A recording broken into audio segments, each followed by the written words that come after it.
Welcome to Promote, Profit, Publish. I'm really excited to have a wonderful guest here today that I will introduce in a few minutes. But before we get started, I want to remind you to go over, if you're a first-time listener or you haven't gotten around to it, go take our Promote, Profit, Publish quiz. You can find it at www.promoteprofitpublishquiz.com and find out where your skill set really is to the influencer status you're looking for. So today's guest is my friend, Michelle Pierson Young. I just have to say, isn't it about time you dropped your maiden name? I mean, come on, you've been married like 100 years. No, I brought it back because seriously, well, two things. One, Michelle Young, not the most interesting name in the world, nor the most uncommon. And two, I'm like a full person, right? I'm not just a married woman. Okay, all I got a right. dark history, Juliet, and I want to bring that into the now. Wow. Yeah, I sort of do too, but I don't really have any desire to bring it into the now. Anyway, she's not only an independent woman, but she is the founder and president of Life Mastery, Inc. The company is built on the concept that when people discover how to use and are allowed to deploy their innate talents and abilities, they become happier and more productive for their employers, employees, and themselves. She used a lot of big words there. I get that she's smart. I may or may not have had my husband write that. Oh, okay. So what she just admitted is she's a married woman. She's a full person, but her husband's smarter than her. Some of her most impactful work has been one-on-one and group training in her role as a high-performance leadership and executive coach. Michelle has worked with a wide range of individuals, from a fire chief of the Los Angeles Fire Department to a world-famous sculptor and doctors and CEOs. Michelle served as the editor-in-chief for the Women Network and was president of a multi-million-dollar corporation, has served in leadership for civic and nonprofit groups, and has been the host for a successful radio show. She also has worked on projects with such notables as John Maxwell and Clarissa Burt. You name dropper, you. Michelle is an accomplished writer and painter. Oh, she showed me some of her painters. We'll have her show you too, some of her paintings.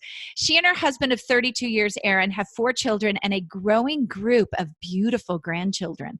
Well, if I do say so myself. Well, of course. They probably all look like you, right? No. No, it's super offensive. I keep waiting for a little mini me to show up, and they just keep being individuals. But, I can work with this. I can work with it. Okay. So you're an executive coach. You can work with just about anything. That's right. Power through. So we had an interesting talk last week about coaches, and I want to find out, why did you become a coach? So, what's really fun for me is that I started studying personal development when I was fairly young, 19, 20. I can't remember exactly when I bought that first book. But I was tooling along in my life.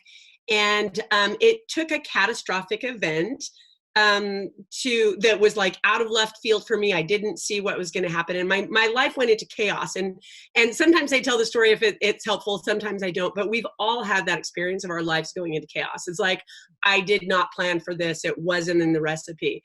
And what happened was when the dust settled and I was able to, take a breath and look around, I realized that I wasn't really very happy.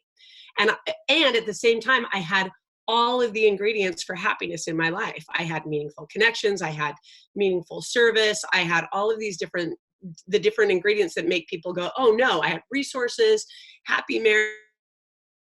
So was it happy? And I was like, what is up with this?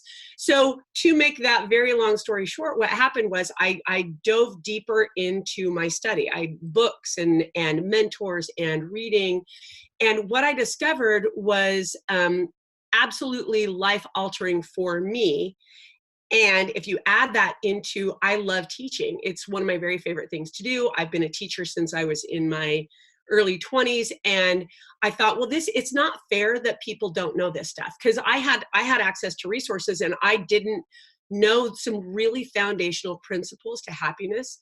And I was like, well, I have it now. I'd love to share it. And so that was the trajectory into what I do now. It was based on disappointment, looking at the world and going, this is not what they sold me in the brochure, and going, okay, where do I go for the good stuff? That's what I'm looking for. That is awesome. So, what do you love about the coaching industry? Because you and I talked a lot about what we didn't like the Oh, other day. we talked, we did. I'm gonna just admit it right now. We talked some crap. I won't speak for you. I talked crap about the industry and but so that's for the different conversation. What I love about the industry is that it is, I said a little bit of this in this conversation that we had, Julia. I said, technology and current circumstances allow people. I live in the Pacific Northwest. I live in the middle of nowhere. My husband and I were sitting out on the deck this morning, or actually it's the breezeway, looking at this new horse he went and picked up yesterday. Herd roam around. I live in the middle of nowhere. If I was going to coach anybody out here, it would be the goats. That's, I'm like, is that really the way to treat one another? And so technology has allowed us, not only as coaches, to be able to broadcast ourselves, but it's as individuals, we can connect to people that would not be available to us. And so, in other words, everybody can have a coach today, whether or not they want to hire one, which of course I highly recommend, but also we have access to so much information, so many people with such a broad range of life experiences that we can literally, every single person listening to your podcast, hey, they can reach out to you, they can reach out to me, but there's a whole smorgasbord of people that are available to us in this day and age. And that is what I love about the coaching industry, is that it's a legitimate deal to be able to disseminate information. Like I said, going, where do you go for the good stuff? Yes. Yeah, that is. So, who are your role models? Like, why did you get into all this? Was there a role model that really kind of propelled you? So this is a little bit going back to that last question. Role models for me, who I wanted to be wasn't available to me on a one-on-one basis. And so the role models that I have this really broad spectrum of my 70-something triple board certified psychoanalyst is one of my main mentors, to Oprah Winfrey. And the point is that all of these people are available. When my life took that total, I was getting sucked into a black hole, my role models were all of the people on The Secret, for real. I watched that movie so bloody many times that is bloody okay? Or if the UK people are listening, I apologize. So many of those people, I know what they teach, I know what they are, and who they are. And what's been really fun is so it was 11 years ago that I was just immersing myself. I'd be having a bad day, and there were a lot of those, and I just slip the disc into my computer or watch it online. And so what's really fun is that I've met almost all of those people and know some of them quite personally now. So it was it was like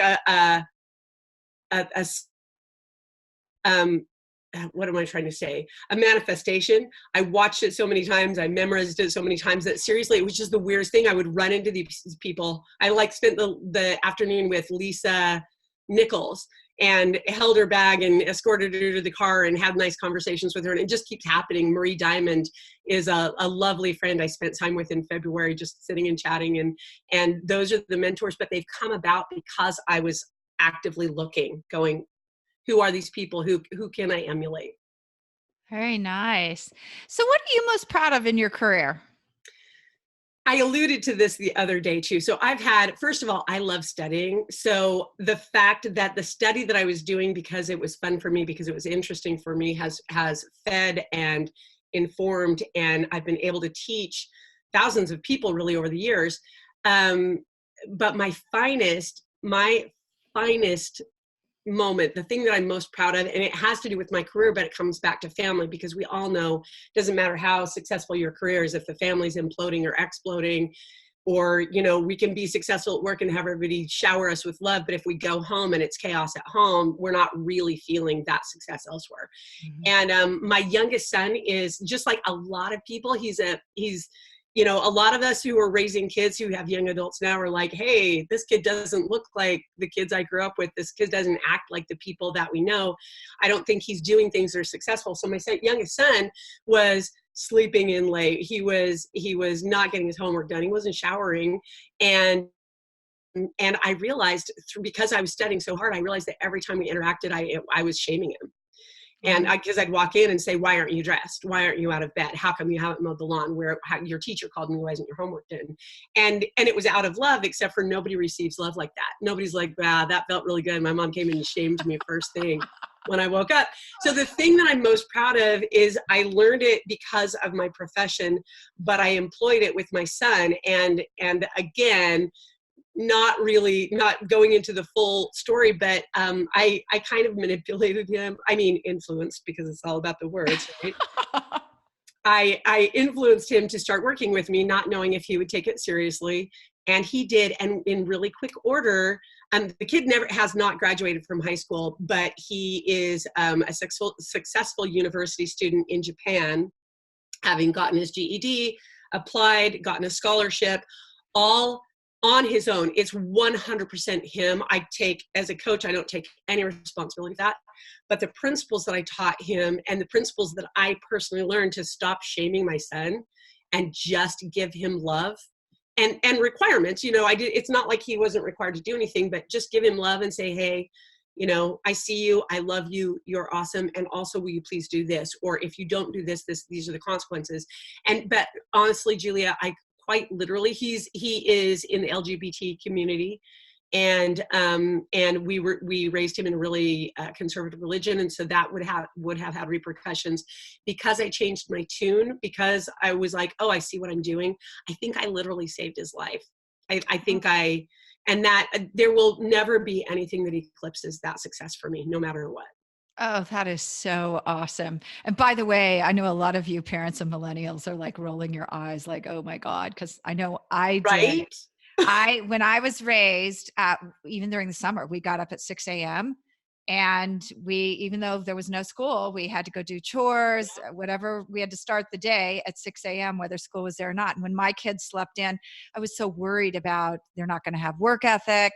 Both have Exactly. great work ethic. They just had to grow into it. So right, and it's a different. I'll tell you what, we I hate getting. We don't have to go on and on about millennials, but I hate getting on social media and you see people going, well, in my day, and then they're espousing the beauty of when we were kids. Well, first of all, our parents didn't know how to allow us to be individuals, right? We were being created as machines. I'm no offense to them. They just didn't know any better. This is how you raise child. That's what we thought. We start raising these children, and seriously, so my kids range in almost 30 to almost 21. And between those 9 years, the whole world changed. And we, as parents of these millennial kids, we didn't know how to raise them. It's a new world, and everybody's like, this is how you raise kids. And that's what personal development really does, is it has us look at it and go, what does that really mean that you slept in past, 11 a.m. on a Saturday morning in the summer? What does it really mean? And we get to evaluate it and go, oh, it doesn't really mean anything. Or, oh, hey, my kid does need this. But we don't have a workbook for raising kids anymore, except for we do when we pay attention. Mm-hmm. Yeah, I love the way I always judge, you got in really late last night and you have to go to work today. And almost the minute it's about to come out of my mouth, I think, and how many times did you do that when you were 23, 24, 25? Right. And did you walk in from a partying night and shower and go to work? Right. Yeah, exactly. Well, it was really interesting. And my husband and I were at the beach, and our middle son and his fiance were hosting her mom at my house, if that makes sense. She was coming into town and we weren't here. And I almost called my son to tell him what state the house needed to be in, and that we have a tradition of doing guest baskets when people come to stay with us. So a basket with water and some snacks and stuff in it, maybe a note or a magazine. Anyway, almost called my son, and I thought two things. So my son's 24, and I thought two things. I thought, if he doesn't do it, no big deal. It doesn't mean anything, right? It doesn't mean we're bad hostesses. It doesn't make me look bad. It doesn't make me look anything. It doesn't have anything to do with me. And the number two, and this was really exciting for me, I was like, and if he does do it, how proud will I be of him? But if I call him and tell him to do it, it's going to take away what he already did. And so I'm just going to let it be. So she was here. We got home and she was still here. And I was like, hey, normally I do a guest basket. And I was going to say something about it. And she's like, oh, Max and Suzanne did the guest basket. And he started telling me what was in it. And I'm like, that's way better than what I would have. So as parents, we get to leave it alone. Your kid comes in late and has work tomorrow. It's like, be free. Good luck. Be tired at work or don't go to work and get fired. It's on you, but I believe in you. Yeah, there you go. Most powerful thing we can do for them. It really is. So we were actually going to talk about sales calls today. Let's do. I love this topic. So how did your first sales call go? Oh my gosh. It was apologetic. It happened naturally. And coaches that are preparing to be coaches will have this happen. So there was a woman that came to town, believe it or not. She's an LA producer, and she had her family in town, and she wanted to come have dinner with us. This is a friend of my husband's, a business associate. And she comes to dinner, and we're sitting there, and she's like, hey, Michelle, what are you up to? And she knew I was a coach. And I'm telling her about, okay, this is so embarrassing. I'm telling her about my program, and she's like, well, what does it involve? And I'm like, well, I'm going to have to do this in preparation, and I need to figure out the platform that I'm going to do it. And she keeps asking me questions of this nature, and I can tell she's getting more and more agitated. Like, she's kind of getting mad at me. And I'm like, I don't understand what's happening here. And until middle of dinner, and she'd kind of like given me the stink eye and turned away. In the middle of dinner, I was like, what's going on here? What's going on here? And I realized she was asking me what it would take for her to be in my next group. And I just kept telling her about what I do behind the scenes. And she's like throwing her hands up in the air going, maybe I don't want to work with this coach, because she clearly doesn't want to work with me. And she wrote me a check that night. Awesome. So that's how my first sales call went, or, sales conversation went, but it wasn't without a good deal of being obtuse. When you know your stuff as a coach, when you bring that special sauce that is you, people will come to you. The people will want to invest in themselves with you. And by the way, anybody who's listening to this who's like, I'm super looking for sales advice, pay attention to my words. For the rest of our time, I will use very specific words that are really important as you enroll your clients. So people don't want to pay you money. I don't ever wake up in the morning and go, Best Buy, I really want to go give them some money. And I bet they could give me a new iPad, but what I really want to do is give them some money. Nobody ever does that. They want to invest in themselves. And so saying my coach programs cost, or even, if you think you've got a whole lot of panache going on, saying something like, well, I'm one of the more expensive coaches, is not going to dazzle anybody. No. Oh, you mean with you, I get to spend more money and have less dollars in my bank account? Count me in, friend. No, they want to invest in themselves. They want to receive value. And so that's how so I never have sales calls. I've never once had probably when I first started, I had a sales call. I have enrollment conversations, and these words really matter. It really matters for you, for the coaches that are listening, or anybody who's in sales. It really pay attention to those words.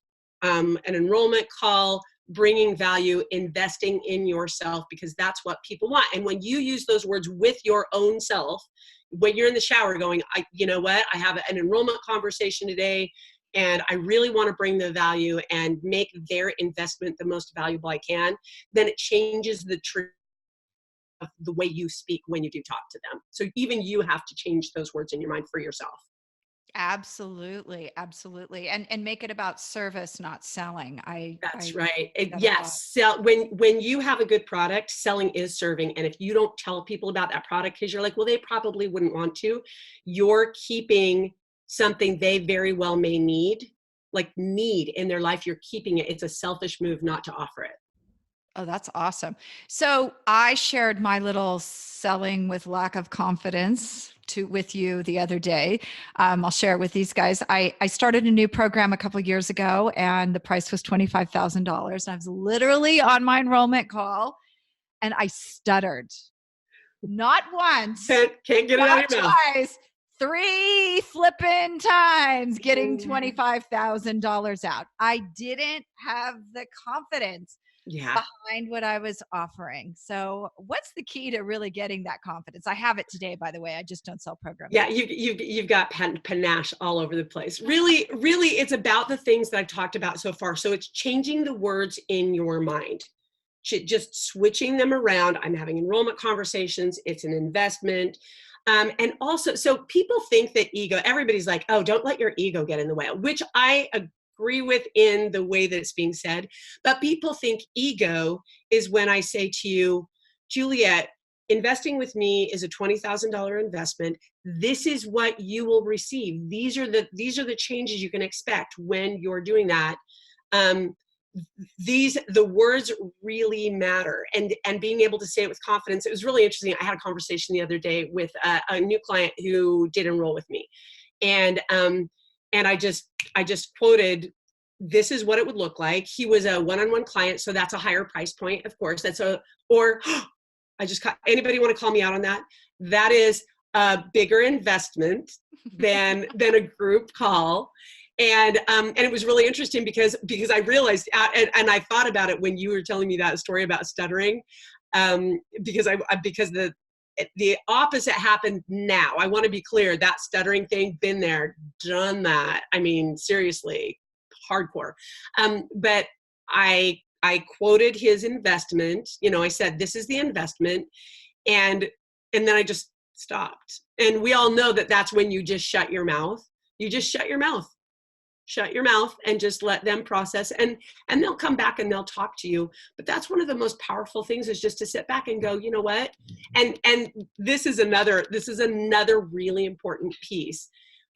If you're a really good coach, because we know there are all kinds of coaches, but when you know your stuff, when you're committed to bringing value, a really valid question for somebody who's like, whoa, that's a pretty steep price. A really powerful thing to ask them is, what is it costing you to not make these changes? What's the real cost? Because somebody might go, well, I don't want to fix my car. That's a $500 fix. And, it'll be fine. I can limp along. But then they go along and the $500 fix turns into a $5,000 fix. And you've just 10x'd what you would have spent anyway. Our lives are significantly more expensive than that. Think about it. And actually, this is one of the fairly direct things. I'd established rapport. Everybody pay attention, because you have to establish rapport. And I said to him, he's like, wow, that's quite the investment. I said, it's significantly less expensive than a divorce. So looking at the I know. I went deep, but that's another thing that you went for the juggler. and you know what? So going back to ego. So we all think somebody going, well, I'm the biggest game in town. We think of that as being ego, and it is, because if I have to tell you I'm the biggest game in town, I'm clearly not. Right. So if you don't know I'm a big deal, then if I tell you, it doesn't make me a big deal. Still not a big deal. I just said I was. But the ego in it is, if I say to myself, who am I to ask for this money? That's actually ego. Who am I to say to this person whom I see as being so accomplished, that I can help them? Because it doesn't look like we think it would look. Hold on, I don't think I'm saying that properly. The help that we can give to people isn't necessarily in the areas where they're successful. And so if we look at somebody who's very successful in business and go, well, I've never done that. Well, I'm not that kind of coach. I'm not coaching that person to be successful in their business in that way. But I am perfectly capable of helping people in their relationships, helping them specifically with relationships with themselves, and particularly in getting permission to finally love their lives. That's an area of expertise. But if I have the ego, I have so much ego in it going, well, I want him to like me, so why would I say that pretty direct thing? I want him to like, then I'm not looking out for his best interest. My job is not for you to like me. My job is for me to be able to help you see what's truly in front of you versus what you think is in front of you. Does that make sense? That makes so much sense, because I don't care. Well, I won't say I don't care if people like me, but I'm all about action. So that's Yeah. why people hire me. And the truth, like, I'm going to tell you if that needs to be fixed. And if you want to go pout about it for a while, great, but it needs to be fixed. Oh, I tell my clients all the time when I say stuff, and again, rapport really matters and the energy in which we say it. If I walk in and I go, "Your life's a train wreck," then definitely don't work with me. I'm a horrible human, right? That's not the energy. But I tell my clients all the time, I'll be like, actually, this is usually how it goes. My client will be working on something together, and they will say something like, well, I just need to sit back and do what I need to do for other people. I don't matter. And people will really say that, like highly evolved people will say those words. I've said similar things and it comes out of my mouth and I'm, oh, dude. So what I'll do is say, did you hear what you just said? And I will verbatim repeat back to them what they just said. And they'll be like, oh, bleep. And then I'll be like, you can tell me to go screw myself if you want, because it wasn't pleasant to hear that. And I know that. So it's the energy that we give it, right? Right. It's not judgmental, but telling the truth and telling it kindly and saying, look, there are possibilities. I see greatness for you is the gift that we give people. That's really nice.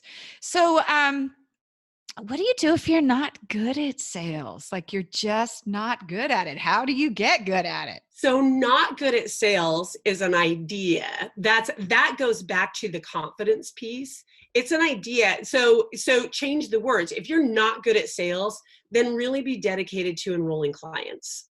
That really, because I love my enrollment calls, and I will tell you straight up, without exception, every time I have an enrollment call, I get excited. And this is why, and this is what I'm inviting other coaches, other people who are selling services into this. If I'm your coach for one call, like that is the only call, the enrollment call is the only call we ever have. I spend the first 45 minutes bringing value to you. So when somebody enrolls, says, I would like to take your time and let's talk about what that would look like, I'm bringing my A game for that first call. And no matter how it goes at the end, I know that I brought value. And that's my first priority. My second priority is to see if they're a good fit, because I suck at sales when somebody's not a good fit for what I teach. I am no good at it. I'm awkward. I stutter. My energy will lower. And so really being authentic and going, this person is not a good fit. They might have their checkbook open or their credit card ready to wave at me or Apple Pay me instantaneously. But if I'm out of authenticity, then it's not, no, it's a no. So be selective about who you're going to enroll. Offer them books or other coaches. I refer people to other coaches all the time when they're not a good fit for me. So if you think you're not good at sales, make sure that you are really excited about the people that you work with. And secondly, change the energy around it. It's an enrollment call. First, you're bringing value. And then this is one of the it's not a trick. It's a life practice that I teach my clients as well as the coaches that I train. Always going into a situation with the expectation of the highest outcome. My expectation is that my conversation with you, Juliet, today is going to be the highest outcome. And then I release any attachment to what that outcome looks like. Nice. So if I have an enrollment call with somebody and they're not a good fit for me, I'm not a good fit for them, or I see they're a perfect fit, but at the end of the day, they don't have internal permission to change, then I go, okay, I hope they got something powerful. And I literally have people that I've taken through the enrollment call that will shout me out on Facebook and tell people that I'm their coach. It's really the most interesting thing. They'll be like, my coach Michelle taught me this. And I'm like, I had one call with you and it was the enrollment call. And they didn't enroll, but two things happened. One, they clearly got value out of it. Two, I'm getting a shout out for it. And three, I, without exception, learn something from every single call I have. So it's always a win. You know that you're always going to win on every single call. So when you go in with that kind of energy, that kind of confidence, you're good at enrolling clients. You're good at bringing value. You don't have to be a good salesperson. That's awesome. So where can we find you? You can find me at michelleyoungcoaching.com. MichellePearsonYoungCoaching.com was way too long. So I dropped my maiden name for that. Okay. You can find me at MichelleYoungCoaching.com. You can find me at Michelle@play@gmail.com. So it's MICHELLEAT as in Tom, PLAY. That's my post personal apocalypse email address that I wanted to be. It's like, who do I want to be for the rest of my life? I want to be Michelle@play. And so you can find me at Gmail, and you can also find me on Facebook at Michelle Young Coaching or Michelle Pierson Young. Very good. Thank you so much for sharing with us today. This is really fun. Thanks for having me on, Juliet. You are lovely. For those who can't see us, we have the same hair. We have the same hair. I was just going to point that out. We coordinated our hair before we got up this morning. That's right. I wish you would have told me about the more floral look on your shirt, but that's okay next time. When I have you on my podcast, then. There we go. I will be ready for that. We will coordinate clothing as well as hair. I need some earrings too. So thank you so much. Thank you for having me. You are a love.